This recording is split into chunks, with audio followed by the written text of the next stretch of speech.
ಗದಗ್ ಶ್ವಾನಗಳ ಬಿಡಾರವಾಯಿತು ಜಿಮ್ಸ್ ಆಸ್ಪತ್ರೆಯ ಆವರಣ. ಗದಗ್ ಜಿಮ್ಸ್ ಆಸ್ಪತ್ರೆಯ ಅಂಗಳದಲ್ಲಿ ಬೀಡು ಬಿಟ್ಟ ಶ್ವಾನಗಳ ಗುಂಪು.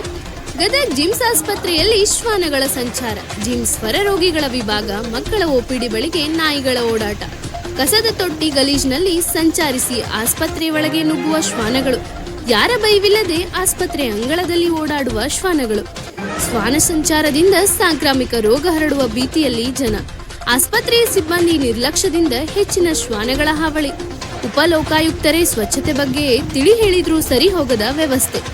ಜೂನ್ ತಿಂಗಳಲ್ಲಿ ಜಿಮ್ಸ್ ಆಸ್ಪತ್ರೆಗೆ ದಿಢೀರ್ ಭೇಟಿ ನೀಡಿದ್ದ ಉಪಲೋಕಾಯುಕ್ತ ನ್ಯಾಯಮೂರ್ತಿ ಕೆಎನ್ ಫಣೀಂದ್ರ ಭೇಟಿ ವೇಳೆ ಸ್ವಚ್ಛತೆ ಬಗ್ಗೆ ಕಾಳಜಿ ವಹಿಸುವಂತೆ ವೈದ್ಯಾಧಿಕಾರಿಗಳಿಗೆ ಸೂಚನೆ ನೀಡಿದ್ರು. ಉಪಲೋಕಾಯುಕ್ತರ ಖಡಕ್ ಸೂಚನೆ ಮಧ್ಯೆಯೂ ಸ್ವಚ್ಛತೆಗೆ ಇಲ್ಲದ ಆದ್ಯತೆ. ಎಲ್ಲಂದ್ರಲ್ಲಿ ನಾಯಿ ಓಡಾಟದಿಂದ ಗಲೀಜಾಗ್ತಾ ಇದೆ ವಾತಾವರಣ.